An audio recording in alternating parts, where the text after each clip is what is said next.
All right, everyone. That brings us to the last panel of the day, which I have the honor of moderating.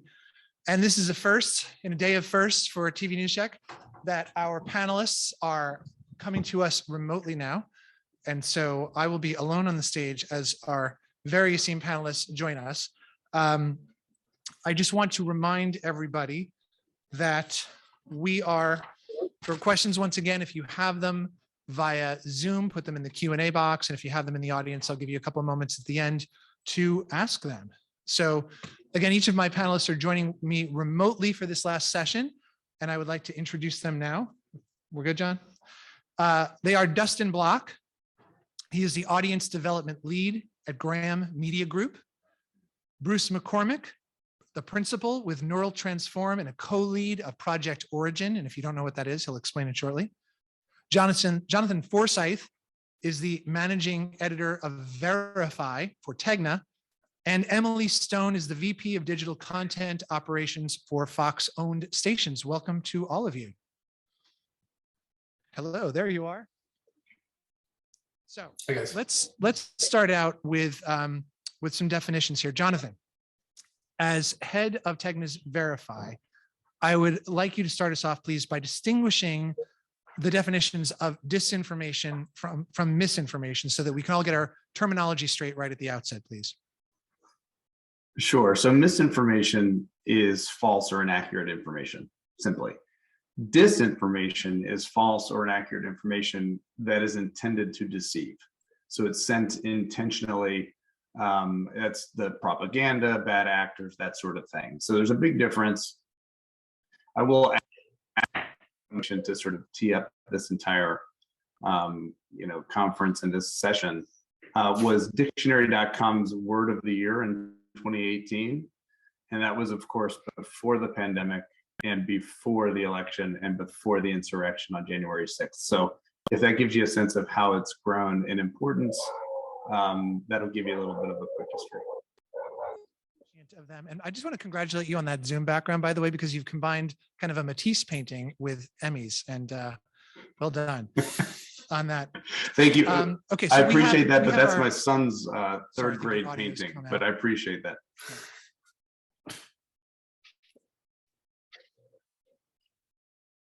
Okay, I can't hear anybody just now. Hopefully I can just, all right, given that definition, Emily, Dustin, Jonathan, I would like to ask you to characterize the volume and the severity of the problem of disinformation and misinformation in your respective organizations, and to put that in kind of a recent historical perspective to give us the best, most useful context for that, please. And let's start with Emily. Okay. Hi, first of all, nice to see you. I think for my team, specifically for our teams, it's mostly a daily battle with misinformation. I think most local newsrooms feel that way. From a volume question, it's pretty hard to put a number on that, but it's everywhere. Everyone's a journalist these days, no degrees required. Seriously though, like in the last 10 years, if you're looking timeline wise, I would say in the last 10 years, it's just exploded, and social media amplifies the problem. So does the pace of the news cycle and the speed at which information, right or wrong, spreads as a result of crazy news cycles, crazy stories, and social media just makes it even more difficult to control. I think historically, before social media, this is all a lot easier. But it's no longer a matter of just sifting through, tips and things that people pitch and looking for a potential agenda or information that's wrong. It's literally everywhere in everything we consume, whether we're looking for our own story ideas or managing our own social media pages, reading the comments, those kinds of things. It's especially difficult during breaking news and thanks to social media, where everyone here knows that we have more breaking news now than ever. So I think the events of the last few years have just taken it to a new level. And it's just really, conspiracy theories are everywhere. How about you? How bad is the deluge? You have to wear a wetsuit to work these days?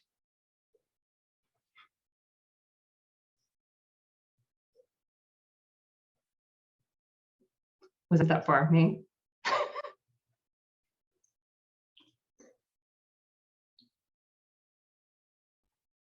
Not sure if Dustin can hear me. So Jonathan, let's Oh, have I'm you sorry. take that for just a moment first. Sure. I would add to what she mentioned and basically says ubiquitous. I think that's the tricky thing. And a lot of it, so much of it starts not intentionally to deceive, right? Going back to the definitions of disinformation versus misinformation. A recent story that my team worked on started as a joke in the wake of California Governor Gavin Newsom's booster shot. He canceled some public events. And a video editor on Twitter took a recent public appearance video from Newsom, added an edit that made it look like he had partial facial paralysis. I'm not sure if anybody saw this or not. And in the tweet simply said, yeah, Governor Newsom is just fine. It was satirical in nature. Well, the problem is there's people with an agenda who take that joke and then spread it. And so we decided to do a story because of that, even though it was intended originally as a joke. And the person eventually took their video down and said, and basically wrote in Twitter on their same Twitter thread, this was intended as a joke.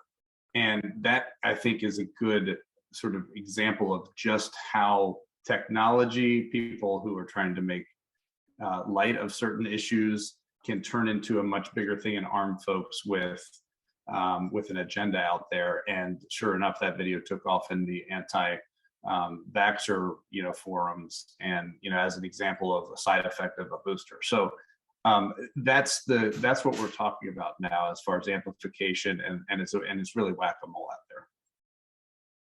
If we have you back, how bad is the problem for you? Yeah, I mean, it's significant, right? I think what we worry most about is watering down our product, right? I mean, we're the most trusted news brands in our markets, right? Local TV plays a really, really important role. People turn to us in time of need. And we have people trying to trick us constantly, right? Not just users, but professional actors.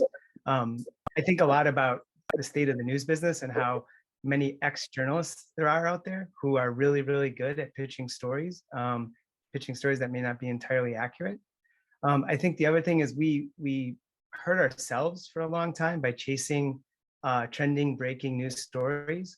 And so you get into that habit looking for that chart beat spike, and you run with something just because it's popular, but maybe isn't verified. And the example that we saw was a story about I forget the details now, but it was like a 4-day work week or a 30-hour work week, took off around the world. Everybody ran with it. Turned out it wasn't true, right? I mean, so the correction can never get ahead of the story. And when we were doing some training at our stations, one of the anchors heard this and was like, I said that on air. Like I reported that story, and they were pretty mad, right? Because they really trust the newsrooms to be accurate with these pieces. And I think that's like the level we need to think a lot about is, yes, the misinformation, Facebook, Google, I mean, all of these major problems, but in our own shop, right? Like what are the checks and balances we're putting in place to make sure that everything we're coming out with is verified, right? To borrow Jonathan's team's word, right? So the fact checking is important, but I think it actually starts for us, just on that assignment editor level. What's coming into the newsroom? Is it true? How do we stop that? We're gonna try to come back to that assignment editor bit as down the line a little bit. So it's sort of a hangover from Chartbeat in a way, partially the chasing that adrenaline. Bruce, you are in a different category of panelists here in your work with Project Origin. Can you explain to those who are not familiar with it briefly what it is, what the goals are, Sure. and who is involved in this effort? Okay, thank you for inviting me today. Project Origin is a joint effort of the CBC, CBC Radio Canada, and Public Broadcaster in Canada, the British Broadcasting Corporation, the New York Times, and Microsoft. And what we've been trying to do is work through the issues of volume of misinformation and how do we handle it technically to provide a comprehensive solution that scales. So about 3 years ago, a couple of us got together and started to worry about synthetic media its ability to be used to misinform, to use trusted brands to amplify that misinformation, and to really think about what it would do if it's scaled up. And the technological team said, well, if we can do this with technology, what are the technological solutions? We'll get into the long story, but we basically said provenance, tracing a piece of media so that we know who it's coming from, so that we know it hasn't been tampered with or edited, so that we know the metadata attached to it is securely bonded to that piece of media, and to come up with something we're calling a secure media file, and to use that as the basis for news is something that we're promoting. We've been joined in that effort through the Coalition for Content Provenance and Authenticity with people like Adobe and Intel. There'll be public specs that we've been working on all year that will be published at the end of this month. And starting in the next year or so, we expect a number of vendors to start adopting this in their systems. People like Adobe are already doing it in Photoshop and in Premiere, and there's other editor systems that we'll be working on soon. And we want to be thinking about what does this mean next year. We moved from black and white to color. We moved from low definition to high definition, and we're about to make the move from insecure to secure media files. And that's going to take a process and workflow adjustment, but it's a possible way of diminishing. It won't totally solve the misinformation problem, but it will make it easier to identify and to manage. Tools will begin to appear in tools that are already being used. So there'll be sort of a seamless integration that will start happening next year. Yeah, this is a function. It's not its own product. It's a function that will be added to existing products. So it's already in the current beta versions in Photoshop and Premiere, and I expect it to roll out further next year as the standard gets adopted. One of the main reasons I wanted to have this panel is to give those watching a sense of best practices for dealing with this problem organizationally and systematically. So I'd like to get a specific picture from each of you on how you deal with it in your newsroom. Jonathan, Verify has codified this into a solid process and scaled out the effort at both the station and now the national level. So would you take us through that process from the arrival of a piece of misinformation or disinformation to how you ultimately debunk it for viewers? Sure, just a quick sort of expansion on what you mentioned as far as setting it up as a brand, a little history as far as brand goes within Tegna. The brand was born of an innovation that back in 2016, actually it was 2015, excuse me. That was, the challenge was, how do we build trust with our audience? Now, this was even before the term fake news became popular, before the 2016 election.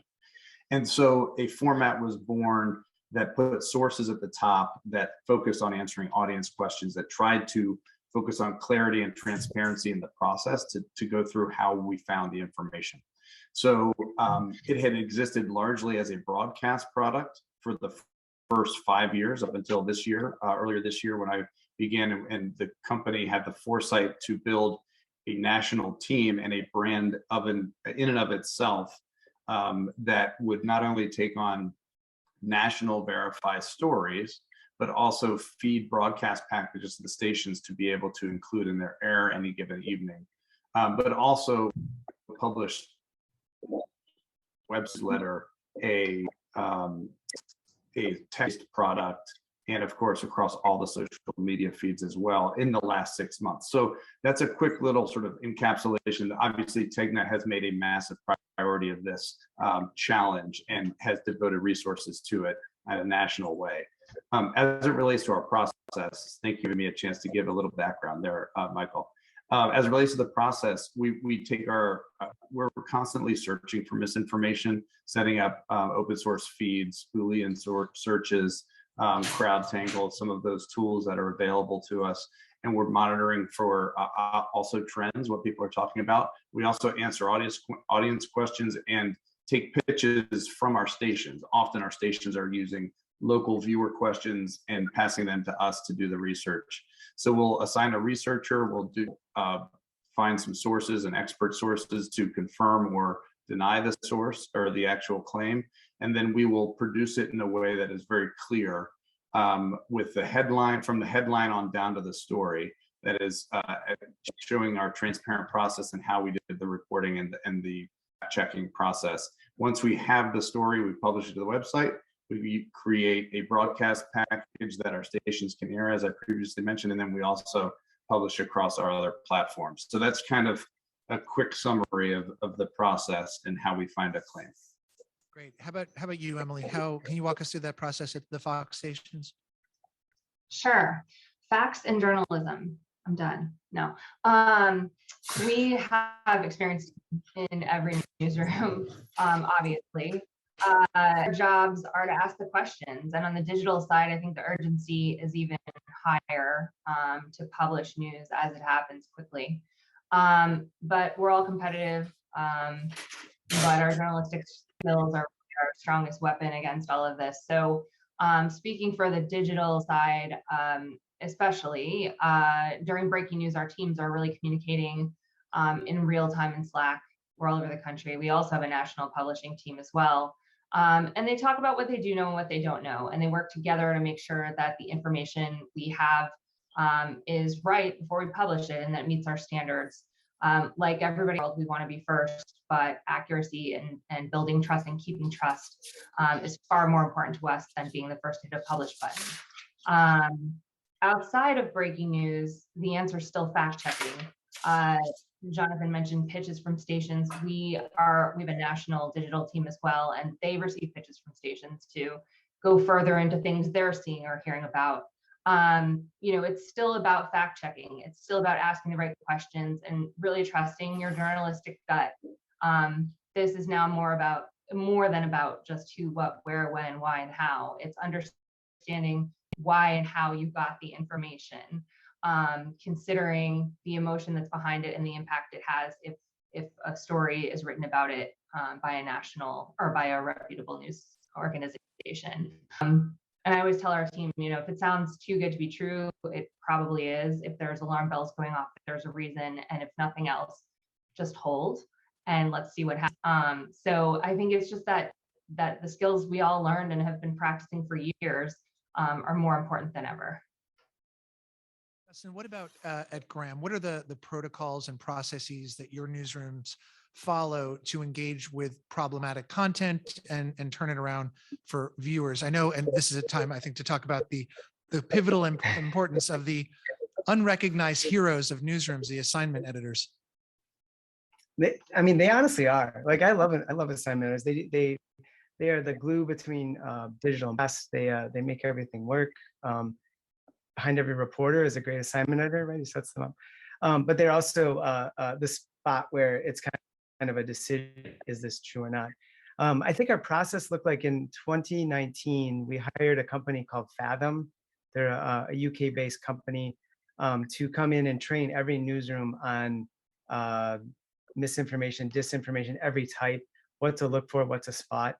And then they created processes in each newsroom on steps it takes to basically check and recheck work. What we ran into an interesting problem where we would have one team deeply debunk something, right? They would go through the process beautifully and it wouldn't show up in the morning news, in the noon news, even in the 4 o'clock and 11 o'clock.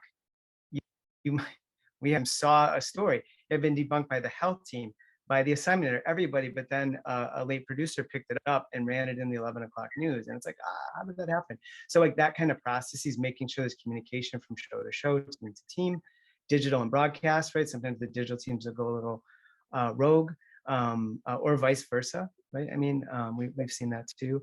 So that internal communication.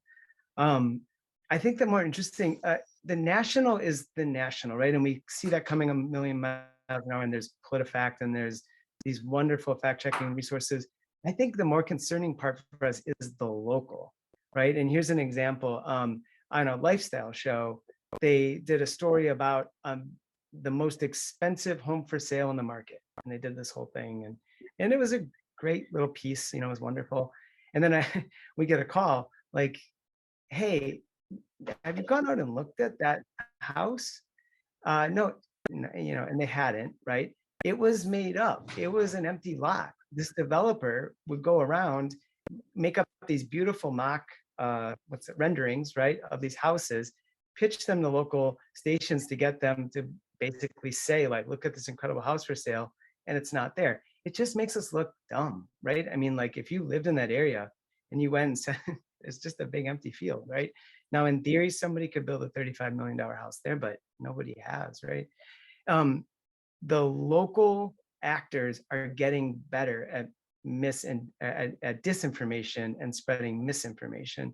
And that's the area where I think our newsrooms have to be really vigilant, right? So what's happening on the national level, that's not being addressed, right? But there's people for that. I think our newsrooms where we can really make a difference is paying attention to what's happening in local communities and being really strong in those areas. That's where we've been training. That's what we're trying to get everybody good at. Do your due reportorial diligence really for every kind of story, lifestyle story. You can't, no part of the newsroom is exempt from doing their homework and checking their facts. Well, I mean, and one person said, you know, what Jeff Jarvis, or that's not right. I'm forgetting his name, but I asked about what should local TV watch out for. These child trafficking rallies, which were fronting as QAnon support rallies, right? And they were pitching local TV newsrooms to come cover these rallies. And if you search it, like, I mean, especially last year, you could see this happening left and right. So as soon as you hear that, we have a process to get that out to everybody to say, hey, be on the lookout. Like maybe this is legit, but like do some digging, right? Because you don't know I mean, that seems like an innocent story, but what's on just one layer beneath it, right?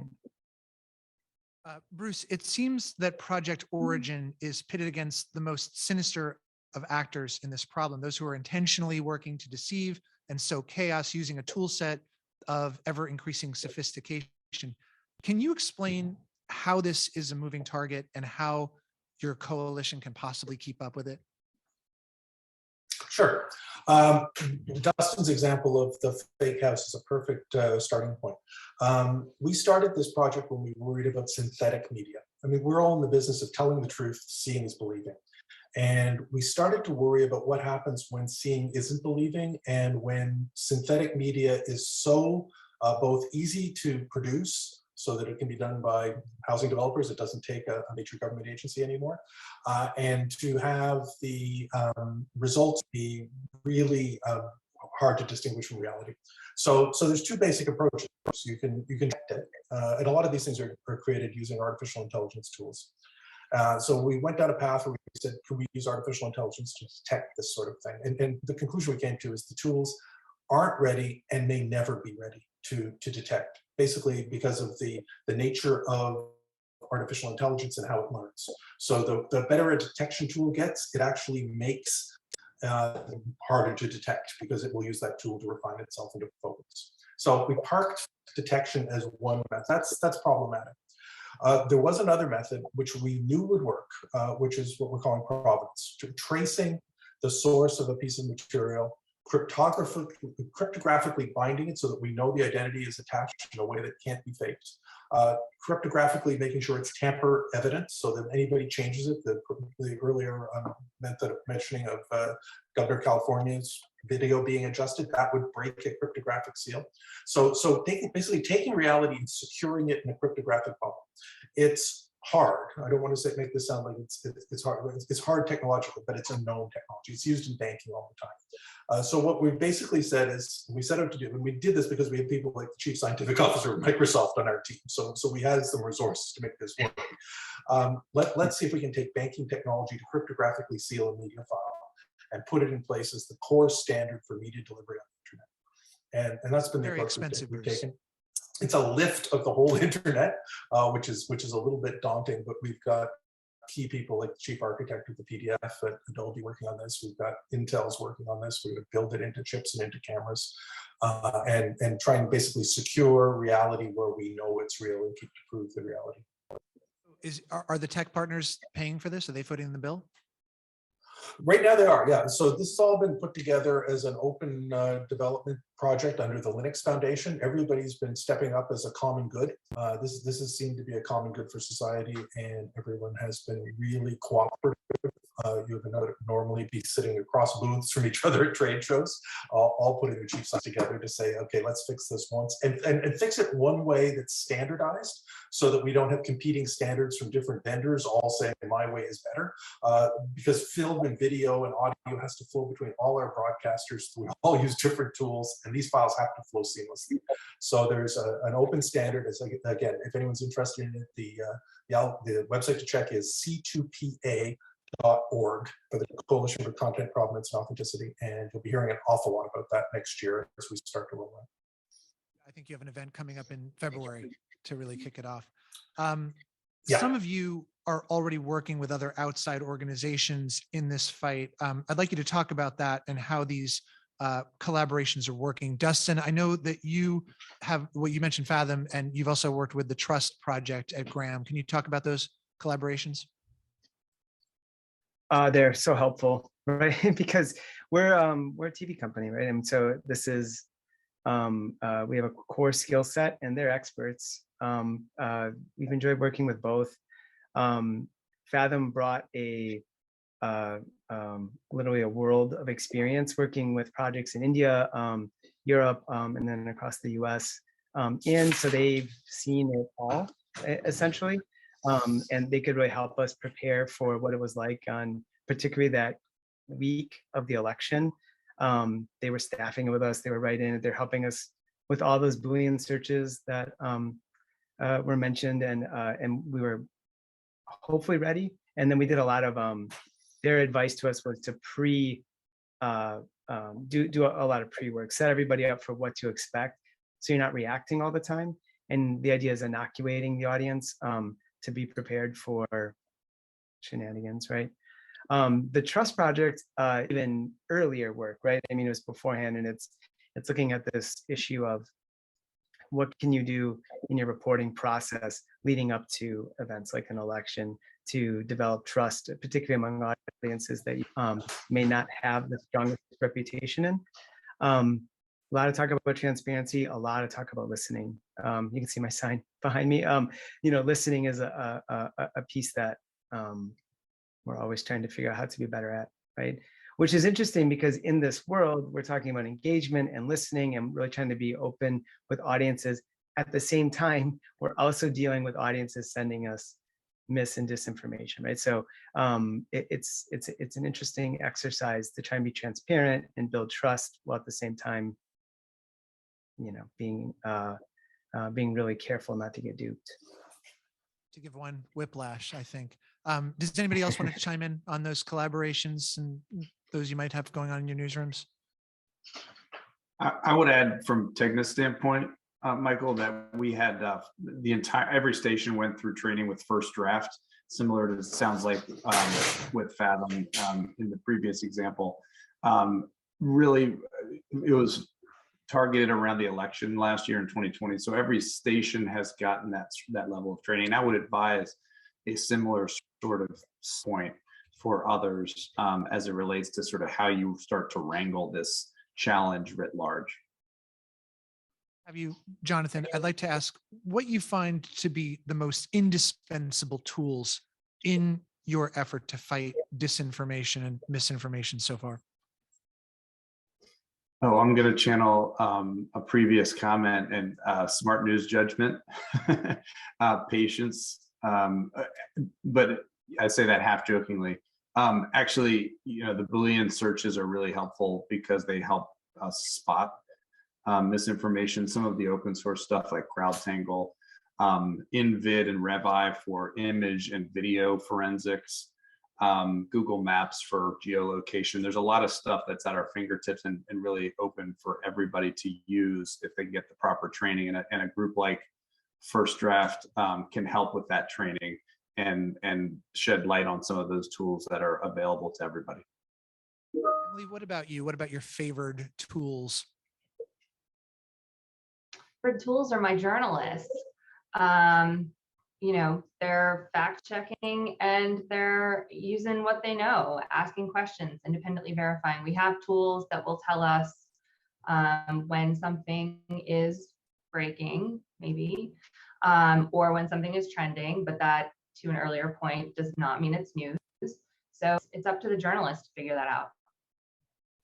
Justin?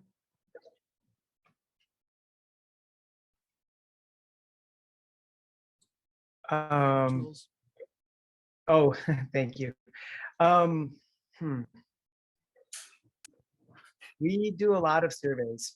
We do a lot of call outs. It's similar. I mean, we do like a light version of what We See Verify do. Verify has this down really well. There's so many ways you can contact them. We aspire to that, to be a resource. And so tools like subtext, and we use forms, different form tools, and pieces like that. We're working on a lot of pieces in that, so we can be really responsive to people. That's what comes to mind. One of the most fertile grounds for spreading bad information is in the comments section, following stories on your digital and social platforms. I know that the CBC actually disabled comments on Facebook. I think they started that as an experiment. They've kept it permanent. Dustin, you have comments very actively involved in your sites. Not all broadcasters have them. So how do you confront the problem there? Yes. Something I work on a lot. It's something Graham works on a lot. I think where we've settled on this for the moment is not everything is worth an open conversation at the end of a story. And we close comments a lot. A lot of COVID, we close difficult crime stories. The Oxford High School shooting in Michigan was an example of that. Rather than attempt to manage that conversation and be really active in it, we just simply don't allow it. We close it and we try and redirect people. We're experimenting with ways to, so for example, on COVID stories, we set up one forum for COVID discussion and then directed every story to, I'm calling it a forum. It's basically one comment thread where you can participate. That actually worked pretty well. Some modestly encouraging results there. Trolls on sports and things like that are funny and entertaining. Trolls on local crime, COVID, politics are dangerous.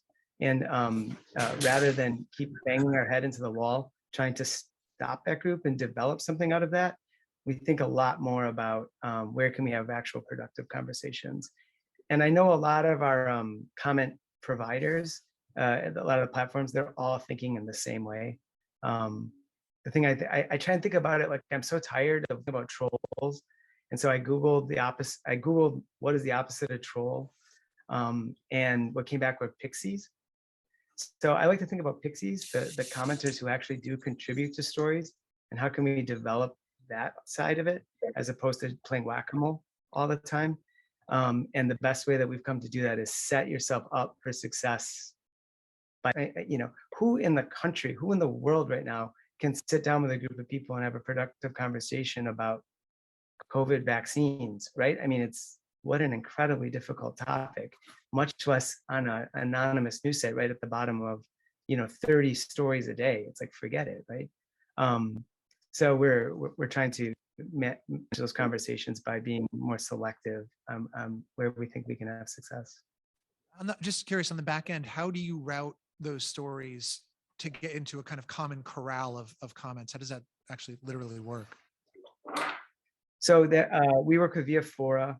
They're a comment provider, and they make it very easy to close the comments on stories. So the first step, you just close it. Then we just will link to one dedicated forum.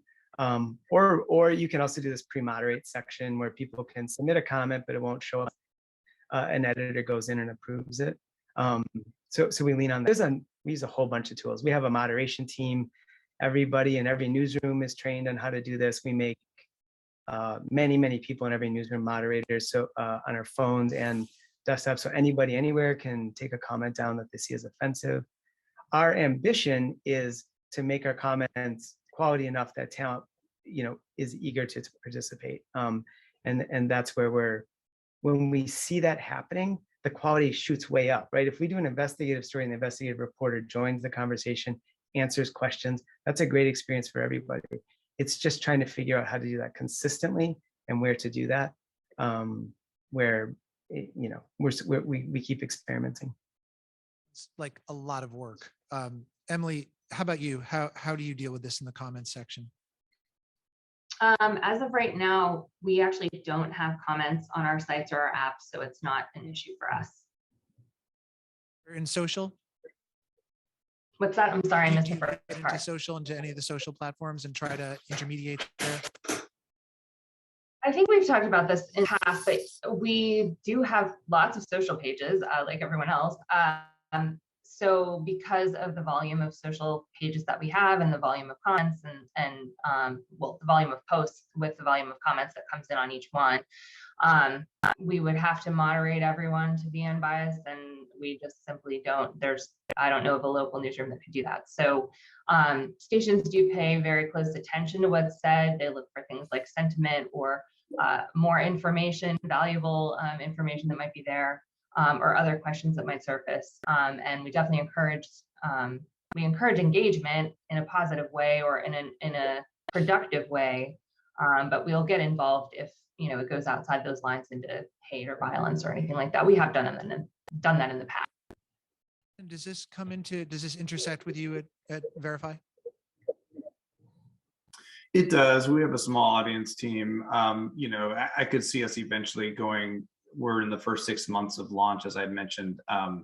So right now we're doing our best to answer comments across platforms. We do prioritize emails and subtext that we get through our text product. More of the pixies, if you will, that Dustin mentioned. I think that's funny to think about in that way. But I could see us eventually going the route of CBC as well, because to Emily's point, like it's a real resource issue, and there's just not a newsroom out there that has that kind of bandwidth, I don't think. Well, yeah. And speaking of that, I mean, all of this, not just the comments, but across the board, it feels like this is playing whack-a-mole, and it must have a very depleting effect on your newsroom resources. So to all of you, and Bruce, to the extent that you can speak to this through your collaboration, how is this impacting all of you? How are you dealing with the enormous expenditure of effort, intellectual and otherwise, that you have to put against this problem? I guess I'll jump in by saying, when I started, I said that it's a scale problem, right? This is a level of noise in the environment that is growing. For anybody who's a telecommunications engineer back when they in university, they tell you don't control the noise, you control the signal. So as the noise grows, all we can do is amplify the signal. So the approach that the Project Origin team has been taking is, what can we do that will let people verify that a piece of content is really from the people it says it's coming from and hasn't been altered since. And that's something that can be technologically verified and propagated down the line through the distribution channel without human intervention. And that's one way we hope to at least help attenuate the noise. It's not the total solution, but it's part of the solution. How are you dealing with this depletion of your resources?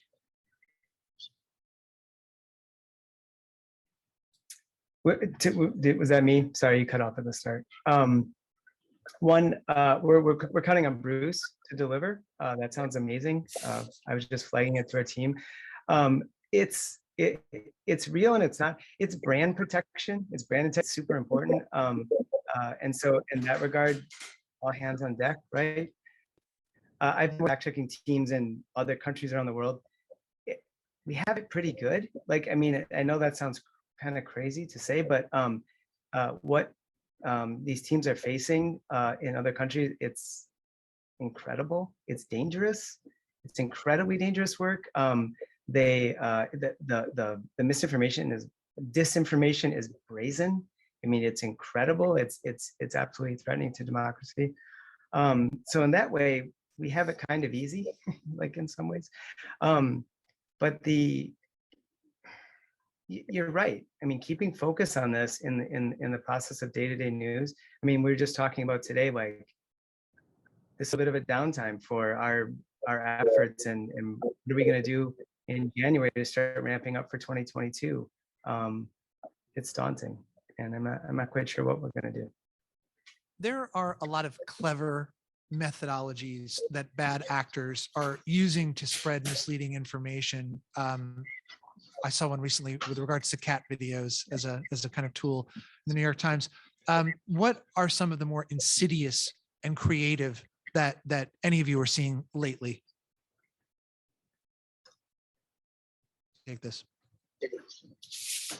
I'll jump in to start. And I think YouTube is such an area that is arguably the biggest purveyor of misinformation and disinformation. And what's happening increasingly are actual news. And this is where Project Origin and Bruce's work really is going to be super helpful in the future. But what's happening are real newscasts, real videos from reputable sources are being manipulated and then reposted. And it's very hard to detect that. And so we're seeing a lot of that as it's a simple thing, the technology that Bruce was mentioning before. So figuring out a way that we can have that provenance and make that clear going forward, as Project Origin is getting at, I think is going to be a huge step in the right direction as it relates to that. And the only other thing I would mention is just the explosion of information across Spanish language. Well, there are so many fewer fact-checking organizations in Spanish language that it tends to be, and it's just becoming an increasing issue across those communities. I think you kind of already given an example of this with the real estate developer and the most expensive house in the market. But I don't know if you have another example, if anybody else wants to share another clever. I was going to say the PR piece to this is they're so good, right? I remember when we had it was a press release that said Muhammad is in the top 10 names for new babies in 2020 or something like that, and it was written beautifully. It was run, and it was starting to pop up. And then we just happened to be doing some data training, and we were looking at name data. Incredibly, it wasn't anywhere near the top 10. And nothing about the name. It's just they're getting. These PR organizations are very, very good at trying to presenting it as news, and very, very easy to drop it in a show, write a web article, whatever you want to do with it. Probably do great with it. I just think that keeps getting better and better. The other thing that we're noticing is it feels like users are getting really good at manipulating moderation systems. So we use comments, and it's really important to our business. But it seems like more and more people are they understand how the systems work, and then they'll complain, right? And they takes up an immense amount of time. Why was this comment removed? Well, we had 10,000 comments today. But now we're going to spend an hour trying to hunt down why this one comment was removed. And I feel like people are getting really they're starting to take advantage of that system. They're realizing that, and that is a known technique of misinformation actors. Basically exhaust the newsroom. So things like that. People are getting so clever at every turn. Bruce, I wonder, can you briefly explain the problem of synthetic media and brand hijacking? Yeah, sure. Well, I think we got into it a little bit just now. We're the trusted source of news in most of our markets. Our brands and our brand signals or symbols are signals of trust. Our hosts, our sets, our logos, and if you can use that or fake that, you can amplify trust in misinformation. So that's brand hijacking. We don't control our own distribution channels for a lot of the news. If it's on our sites, it's our news. That's pretty safe. If you picked up a copy of the New York Times and it's printed on the New York Times, it's probably the New York Times. If it's on some other distribution mechanism and it says it's the New York Times or says it's the BBC or looks like the BBC, you're going to tend to believe it when that belief may or may not be trusted. And if the coin of the realm is trust, if you can fake that, you're faking everything. So that's really the issue we're getting into. Synthetic media is the ability to synthesize something that wasn't real and create it on the screen. With enough sampling, all of our newscasts put out enough samples every week to give people a lot of video. You can have your hosts on your set saying something they didn't really say. To introduce a story, to get credibility to a story. And that's something that undermines the trust of the entire system. And that's really what we've been fighting against for the last couple of years. And very briefly, and anyone can take this, speaking of distribution channels other than your own, Facebook, let's just touch on where this sits into the whole problem. Dustin, we had talked about this previously. How big of a problem is Facebook specifically? I think Emily touched on it. I mean, that's the one area where we don't spend a lot of time moderating either. It's too much, right? We're trying to manage our own sites. And so on Facebook, we just see it going, we just see problems. To Meta, Facebook's credit, I mean, they are trying, like, I mean, I see them, they just have a monster, right? I mean, they just have this huge platform. I'm not sure they know what to do either. We're certainly feeling it on that particular social channel. I would also say we've done some user research. Users are noticing it too, and they're actually looking for alternatives. Like, I mean, I've literally talked to people saying, I'm looking for an alternative to Facebook. I think we have an audience question from Mike from Palmer from Sinclair. Hi there. This may be focused on Bruce, but anybody can provide input on that. Two kind of observations. The first was the Origin project sounds really interesting, but it seems like the focus is on the really hard part and not the easy part. The easy part, it would be verifying text. Okay, we know that media is important, but a story doesn't exist in media alone in most cases. There has to be text that goes along with it.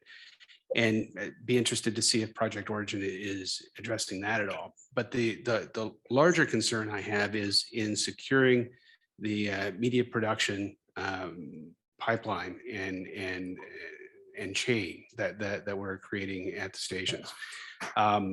It's really concerning that many of the largest media production companies are very effective filters of metadata. Okay, so we can have all sorts of good metadata that's associated with the camera, geo coordinates, time, and that sort of thing, and it doesn't make it through the edit process. And if we have this information that gives us provenance of media, and it's not making it through the edit, and the composed edit has none of the provenance information on it, I don't think we're doing a particularly good job at that point of keeping our internal house clean. Yeah, that's a great point, Mike. Bruce, you want to talk to that? Yeah, I'll jump into that. There's a couple of it. That's an excellent question. It gets into like a 1-hour presentation. So I'm going to give you the very, very fast summary, but I'd encourage you to go to the www.c2pa.org and take a look at the spec, because that starts to address this. The C2PA specification is focused on all media formats. So audio, video, print, photos. It's a common format that will put a secure envelope around a media file. That's the first thing. Second thing is it does embed the metadata into the file in an immutable form. That doesn't mean it can't be stripped out, but stripping it out will break the tamper evidence seal. So if people start aligning their processes to say, I want to preserve the tamper evidence seal all the way through the process, then they will start to leave the metadata in place rather than stripping it out. In the data has been stripped out, there's another process we've got that involves fingerprinting the files and the ability to do a soft hash lookup. I'm getting a little more technical here, but it's the ability to go and take a look at a file and come up with an index number that would go to a secondary database that would let you use some of that file. So there's other processes that get along. Again, there's no perfect solutions, but there are elements of all of that built into the C2PA process. We're running out of time, so I just want to briefly put one question to each of you to go around the horn. Start with Dustin. Where do you see the biggest looming threats coming from next year, and how are you readying yourself to deal with it? Oh my gosh, what a question. I'm worried about the election. I think that's what we'll train around next year and start to think about starting in January.